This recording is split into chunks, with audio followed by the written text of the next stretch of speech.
سرشانمون که هر عددی هست روی این خط پیدا میکنیم.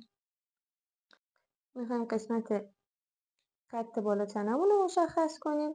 من سایزم چون 38، قد بالاتنه من هست 39 یا 40. خب از این قسمت سرشانه من حدود 40 سانت اندازه گرفتم و این خط رسم شده. ببینید این خط بالاتنه من هست. ببینید از قسمت سرشانه 40 سانت اومدم پایین و این خط رو رسم کردم. حالا باید چجوری خط سینه رو پیدا کنیم؟